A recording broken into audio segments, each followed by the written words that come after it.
Hi, this is Dave Grouscup, Dr. Hit, with another episode of High Intensity Training, Dr. Hit's High Intensity Podcast. Today I'd like to talk about the proper way to do forced reps. It's not really too complicated, so it won't be a long episode, but I did want to do one on it because if you do the forced reps incorrectly, or I should say if your partner does, you're lending yourself to injury.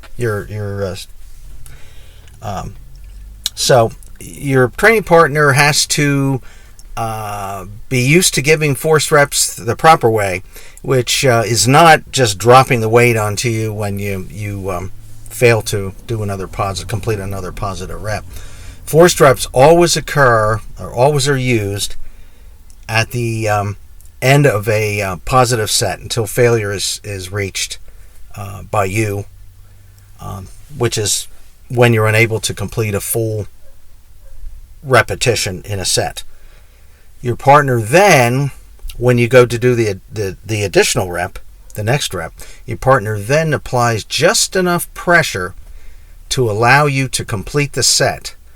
The important thing here is not to give too much assistance, because the whole idea is to allow you to go beyond failure, working your muscles past the point of momentary muscular failure.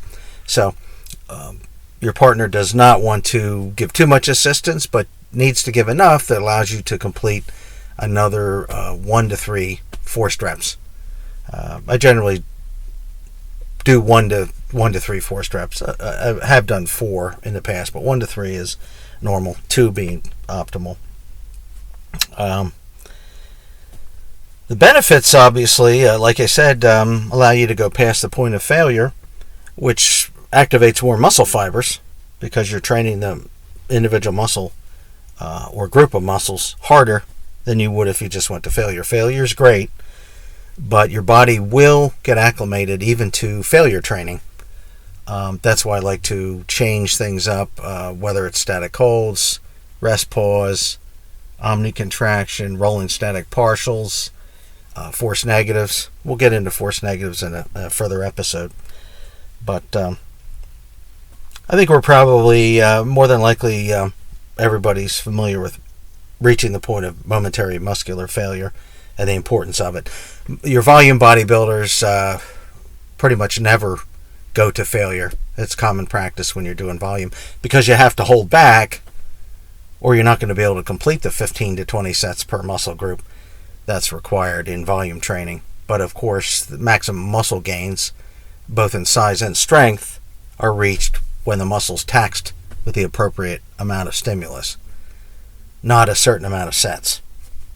Volume, they shoot for reaching, their goal of so many sets, but that's not what we're looking to do. And actually, that's not really what they're ultimately interested in doing. They're interested in growing muscle size. Yes, high volume training does work to a degree. Arnold Schwarzenegger, most bodybuilders follow a volume approach. But is that the ultimate way to train? No, it isn't.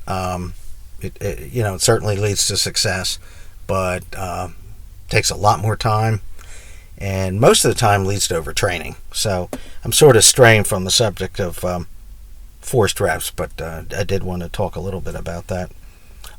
Definitely, when using any kind of training, when doing any kind of training, it's extremely important to warm up. If you don't warm up, I stress it over and over again, you're going to get injured. I generally do 5 to 6 reps of a light, moderate weight. You don't want to tax your muscles. You're just looking to get them warmed up and blood in them so that they're elastic, and ready for the actual working set. So we definitely want to warm up, but we don't want to train the muscles with the warm-up set.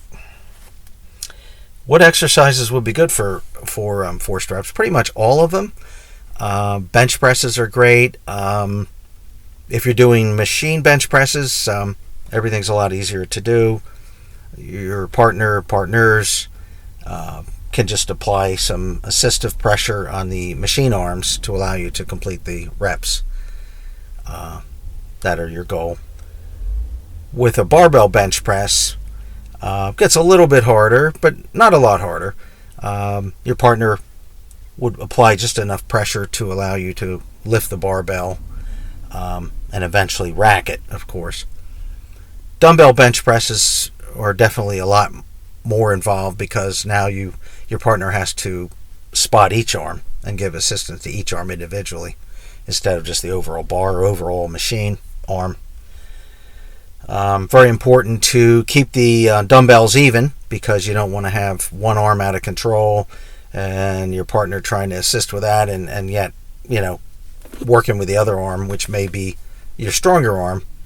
And so it gets a little trickier, but with practice it's not that hard.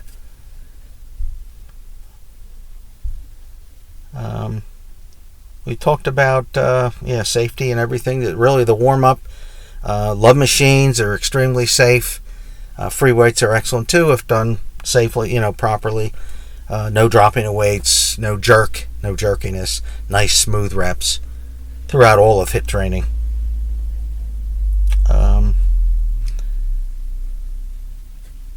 Let's see here.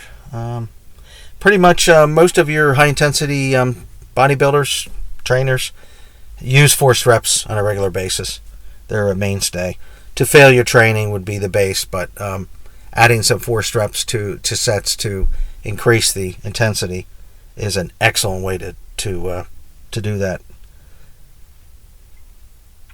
And of course, you realize that since you are increasing the intensity, you're going to have to rest a little bit more because you're going to be taxing the muscles further, which is what we want to do. I wouldn't do forced reps on every set. We want to alternate, like I stated earlier, alternate variables, forced reps being one of them. Many other techniques that I have in my books available on Amazon. The link is noted below in the podcast information, as well as my high intensity blog, which has a lot of really interesting articles by myself and others that I thought were very helpful to my readers. But that's about it right now. I will be getting into some force negatives in the near future and many other techniques of high intensity training. So thanks for tuning in. Please support my podcast, and we'll be back soon.